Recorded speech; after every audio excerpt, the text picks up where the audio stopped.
వైఎస్ఆర్సీపీకి సంబంధించి ఆ పార్టీ రాష్ట్ర ప్రధాన కార్యదర్శి సతీష్ రెడ్డి గారు మనతో పాటు జాయిన్ అయ్యారు. సార్ సతీష్ రెడ్డి గారు, ఉదయం నుంచి మీ అబ్జర్వేషన్ చెప్పండి సార్, అసలు ఎన్నిక జరుగుతున్న తీరుపైన.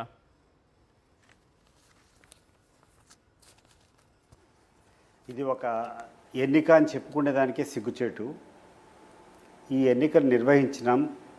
ఇప్పుడే ఒక అర్ధ గంట కిందట ఈ కడప ఎస్పీ, కడప కలెక్టర్ ఇద్దరు కూర్చొని ప్రశాంతమైనటువంటి వాతావరణంలో ఎన్నికలు జరుగుతున్నాయని చెప్పారు. ఇంతకంటే దౌర్భాగ్యం, ఇంతకంటే నీచం, ఇంతకంటే హాస్యాస్పదం ఏ పదాల్లో అనాలను కూడా ప్రజాస్వామ్యానికి వీళ్ళు చేసేటువంటి ఈ ద్రోహాన్ని ఏ రకంగా వర్ణించాలో కూడా అర్థం కావడంలే. ఒక పథకం ప్రకారం ఈ ఎలక్షన్స్ నామినేషన్ జరిగినప్పటి నుంచి ఒక పద్ధతి ప్రకారం వాళ్ళు కూర్చొని దాడి చేస్తున్నారు.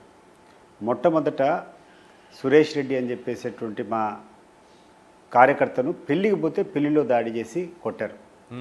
సో మేము కూర్చొని ఆ రోజే కంప్లైంట్ ఇచ్చినాం పోలీస్ స్టేషన్లో కంప్లైంట్ ఇచ్చిన తర్వాత వాళ్ళు ఎటువంటి అరెస్ట్ చేయలేదు. చేయకపోయేటప్పటికి ఆ next day MLC Ramesh Yadav, ఆ తర్వాత మా రాము వేల్పుల రాము, ఆ తర్వాత హేమంత్ రెడ్డి వీళ్ళందరూ వస్తుంటే కారు ఆపి పైశాచికంగా కొట్టారు. వాళ్ళు కారులో నుంచి దిగకుండా ఉంటే కారు మీద పెట్రోల్ వేసి కాల్చేదానికి ప్రయత్నం చేశారు. ఇంకా విధిలేని పరిస్థితి వాళ్ళు దిగితే వాళ్ళ మీద దాడి చేశారు. స్థానికంగా ఉండేటువంటి ఆడవాళ్ళు వాళ్ళందరూ కూర్చొని వాళ్ళని కాపాడినారు. ఇవన్నీ కంప్లైంట్ చేసుకుంటా ఏంది ఇంత అనాగరిక పరిస్థితి ఉందంటే, ఎవడైతే దాడి చేసినారో వాళ్ళ మీదకి పోకుండా వాళ్ళని అరెస్ట్ చేయకుండా లేని కేసు వీళ్ళంతకు వీళ్ళే ఒకటి సృష్టించినారు. ఒక అబ్బాయికి ఏదో ఒక కట్టు కట్టుకొని, ఒక బ్యాండేజ్ కట్టుకొని వచ్చి వీళ్ళందరూ ఎవరు, ఈ రమేష్ యాదవ్ కానీ, లేకుంటే వేల్పుల రాము కానీ, హేమాద్రి వీళ్ళతో పాటు ఇంకా మరికొందరు కలుసుకొని ఆ షెడ్యూల్ క్యాస్ట్ అబ్బాయి మీద దాడి చేసేటట్టు పెట్టుకొని ఒక ఎస్సీ ఎస్టీ అట్రాసిటీస్ కేసు పెట్టారు. ఆ కేసును మళ్ళీ ఆధారం చేసుకొని ఎంతమందికి వీలైతే ఎంతమంది తెలుగుదేశం పార్టీ, వైకాపా పార్టీ కార్యకర్తలు ఉన్నారో వాళ్ళందరి మీద కేసులు పెట్టుకోవడం, భయపడించడం, ఊర్లోకి పోవడం, నువ్వు కేసులో ఉండవు రావని చెప్పి పిలవడం.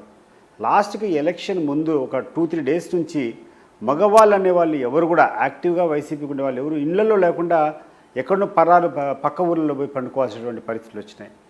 ఎన్ని జరిగినా కూడా ఎందుకు వహించినామంటే ఎంతమందిని కావాలంటే అంతమందిని మొబిలైజ్ చేసేటువంటి సత్తా ఇక్కడ వైఎస్ఆర్ కాంగ్రెస్ పార్టీకి కానీ జగన్మోహన్ రెడ్డి గారి కుటుంబానికి కూడా ఉంది. కానీ ఇప్పుడున్నటువంటి ఏమీ చేయకుండానే ఇన్ని కేసులు పెడుతున్నారు కదా, ఒకవేళ నిజంగా చేస్తే ఆ సుట్టంతా మన మీద వస్తుందని చెప్పి మనం సామరస్యంగానే పోదాం, ఎట్లయినా ఎన్నికలు జరుగుతాయి కదా, అక్కడ గ్రామంలో కూర్చొని గట్టిగా చూసుకుందాం, వాళ్ళు రెచ్చగొట్టు కట్టేదానికి చేస్తున్నారేమో అని చెప్పి చాలా ఓపిక పట్టాం. నిన్న రాత్రి మొత్తం ఎవరు కూడా బయట మండలాల్లో రావద్దని చెప్పేసి వైసీపీకి సంబంధించినటువంటి వాళ్ళందరినీ కూడా పక్కన పెట్టేశారు. యథేచ్ఛగా స్వైర విహారం చేసుకునేదానికి తెలుగుదేశం పార్టీ ఎమ్మెల్యేలు వాళ్ళ అనుచరులు వేల సంఖ్యలో, వందల సంఖ్యలో కాదు వేల సంఖ్యలో వచ్చి పరాయి ఊరు వాళ్ళు ఈ యొక్క పులివెందుల రూరల్ మండలంలో గ్రామాల్లో నిండిపోయి వైసీపీ కార్యకర్తల మీద దాడి చేయడం కాకుండా బూతులేకి ఎట్లొస్తారని చెప్పి తరిమి కొట్టారు. ఇప్పుడు ఇది ఒక చిన్న ఈ ఫోటో చూడండి. ఇది ఆర్తుమ్మలపల్లె అని చెప్పేసి, ఆర్తుమ్మలపల్లెలో మా క్యాండిడేట్ యొక్క ఊరు.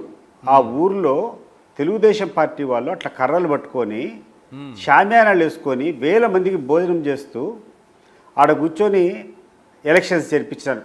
మా క్యాండిడేట్ ఇంట్లో నుంచి బయటికి రాకుండా, ఎవరైతే హేమంత్ రెడ్డి అని క్యాండిడేట్ ఉన్నాడో ఆ క్యాండిడేట్ బయటికి కూడా రాకుండా ఆయన ఇంటిని దిగ్బంధం చేసి ఈ రకంగా షామ్యానాలు వేసుకొని వేల మందిని ఆ షామ్యానా కింద భోజనాలు చేసుకొని పెట్టారు. చూడండి కర్రలు ఎట్లా పెట్టుకుని ఉండరు చూడండి వాళ్ళను.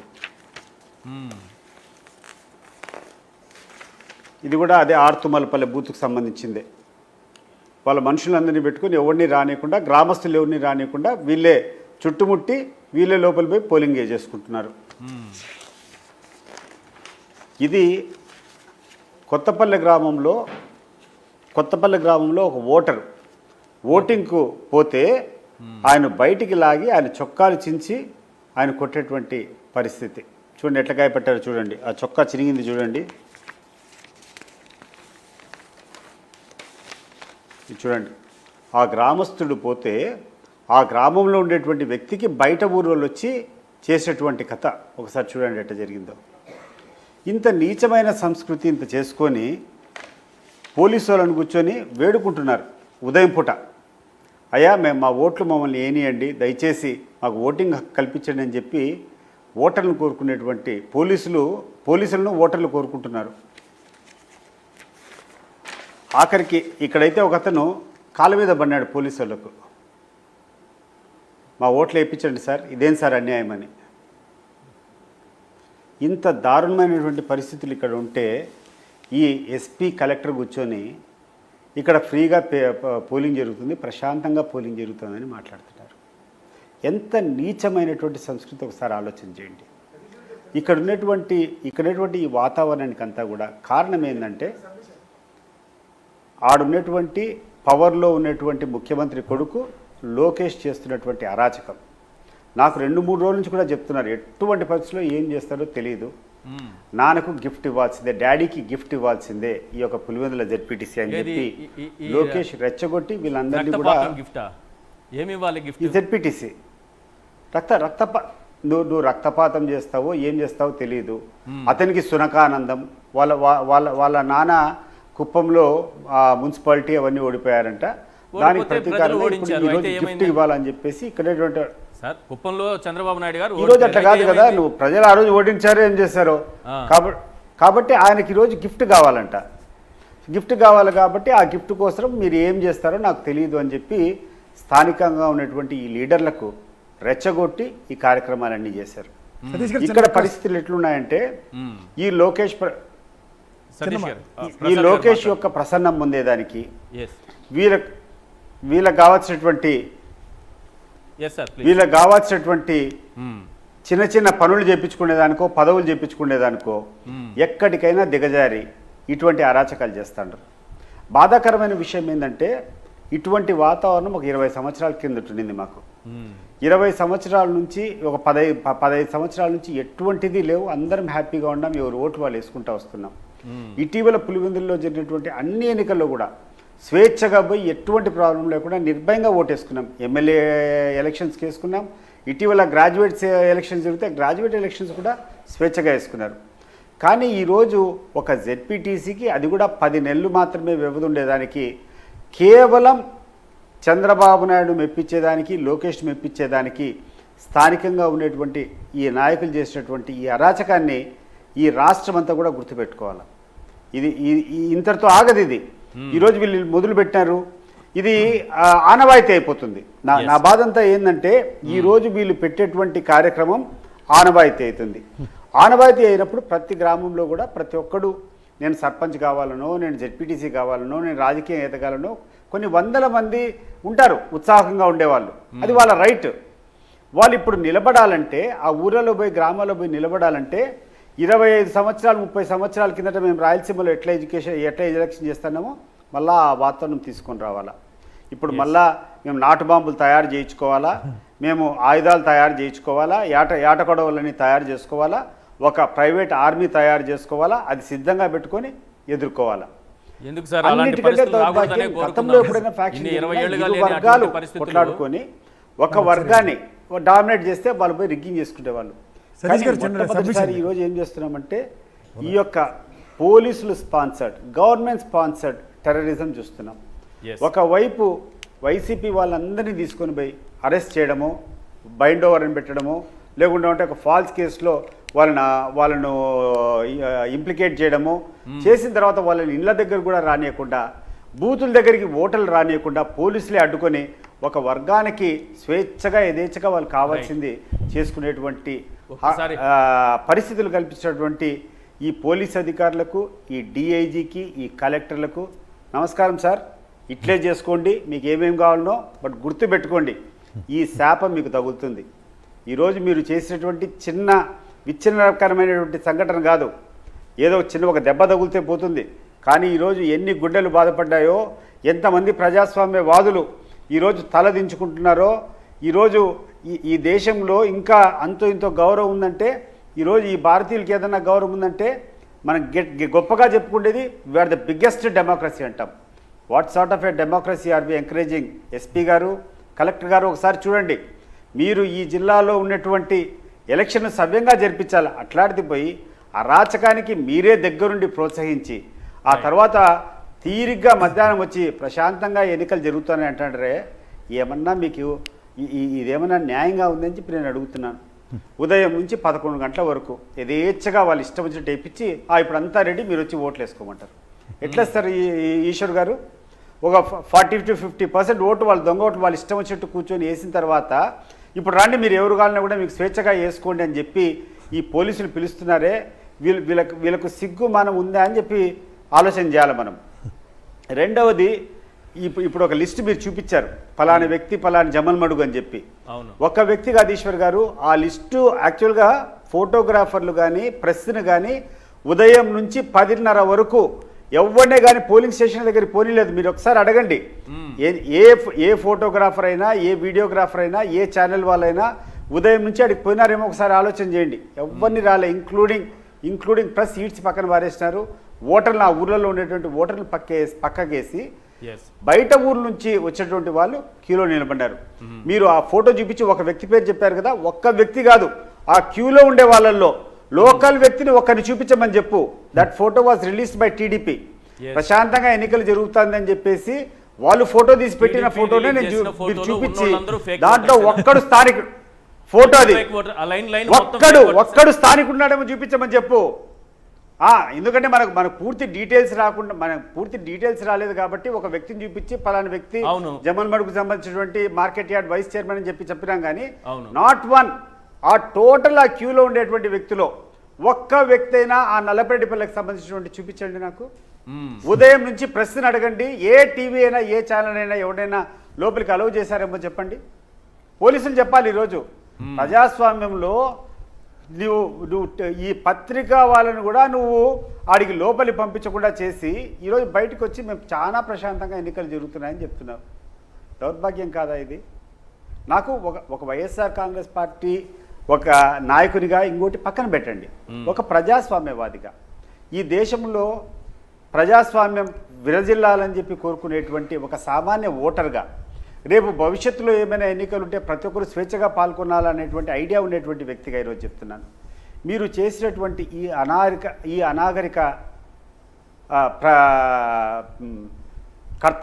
పని ఏమైతే ఉందో భవిష్యత్తుకు ఎక్కడికి లీడ్ చేస్తుంది ఇది?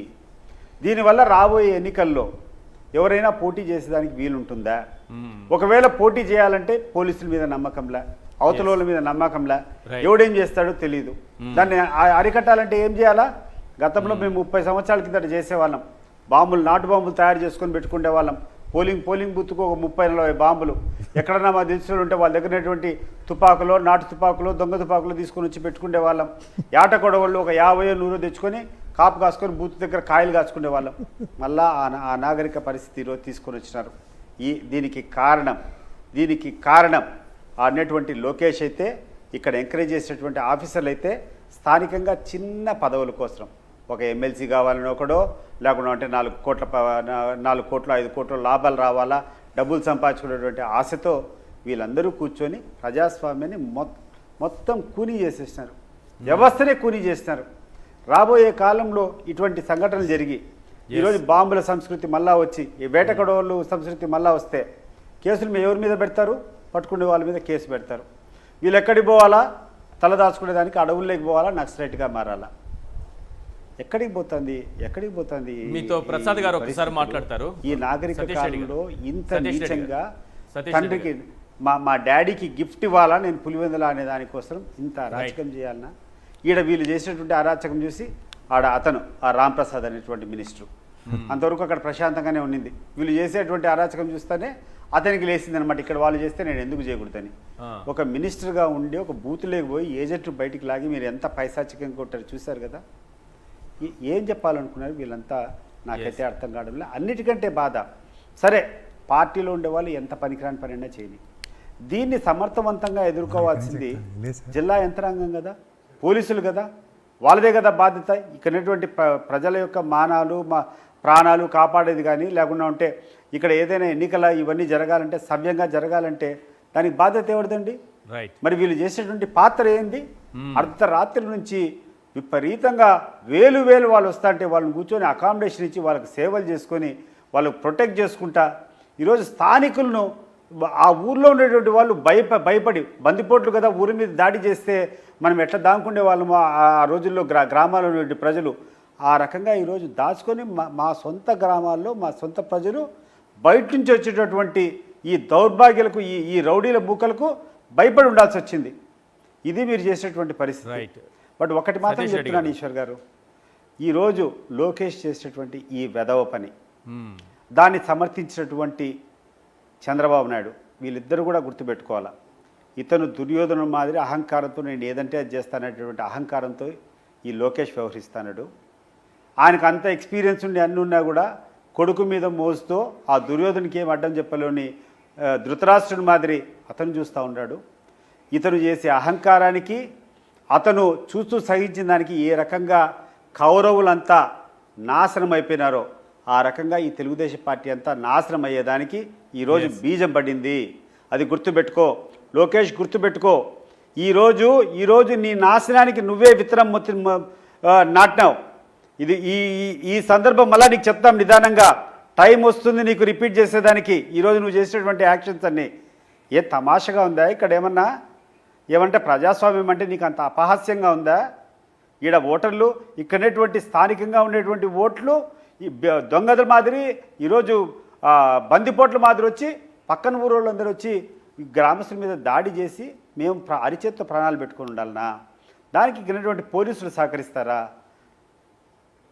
ఇది మాత్రం సరైన పద్ధతి కాదు ఈశ్వర్ గారు. ఎస్, మీతో ఒకసారి ప్రసాద్ గారు ఇంటరాక్ట్ అవుతారు. ప్రసాద్ గారు, ఏంటి మీ ప్రశ్న ఏంటి? సతీష్ గారు నమస్కారం సార్. మీరు ఏదైతే చెప్పారో నిజంగా చాలా బాధాకరంగా ఉంది. ఎందుకంటే నాకు తెలిసి మీరు యువర్ లాయలిస్ట్ తెలుగుదేశం. మీరు రాజశేఖర రెడ్డి గారితోనూ ఈవెన్ జగన్మోహన్ రెడ్డి గారితో కూడా పోరాటం చేసిన యోధుడు మీరు. కానీ ఏ రోజైనా ఇలాంటి అనివార్య పరిస్థితులు మీరు ఎదుర్కొన్నారు సార్? ఎందుకంటే ప్రజాస్వామ్య పరిరక్షణ కోసం ప్రత్యక్ష యుద్ధం చేసిన మీకు ఇలాంటి దౌర్భాగ్య పరిస్థితి ఎప్పుడు ఎదురై ఉండదు నాకు తెలిసి. ఎందుకంటే మీరు 20 సంవత్సరాల ముందు విషయం చెప్తున్నారు. నాకు తెలిసి మీ టెన్యూర్లో ఒకసారి రాజశేఖర రెడ్డి గారితో, ఇంకోసారి జగన్మోహన్ రెడ్డి గారితో కూడా మీరు పోరాడారు. ఇలాంటి మీరు చెప్పిన బాంబుల సంస్కృతి, కొడవళ్ళు ఇలాంటివి ఎప్పుడైనా ఎదుర్కొన్నారా మీరు? And apart from all this, ఇట్లాంటి దహనకాండ వేరే ప్రాంతాల నుంచి ప్రజలు వచ్చి మీకు ఇంత దౌర్భాగ్య పరిస్థితులు, స్థానికేతరులు వచ్చి స్థానికుల్ని ఇంత గౌరవాలు చేయడం, ఇంత నిలువరించడం, అండ్ వాళ్ళ ముందే మీ కళ్ళ ముందే వాళ్ళ ఇంటి ముందు అభ్యర్థి ఇంటి ముందు కూడా టెంట్లు వేసుకుని అన్నపానీయాలు తీసుకుంటూ అతన్ని బయటికి రానివ్వకుండా ఎలక్షన్ క్యాంపెయినింగ్ లేకుండా నిలువరించడం ఎంతవరకు సమంజసం సార్? ఒకసారి చెప్పండి.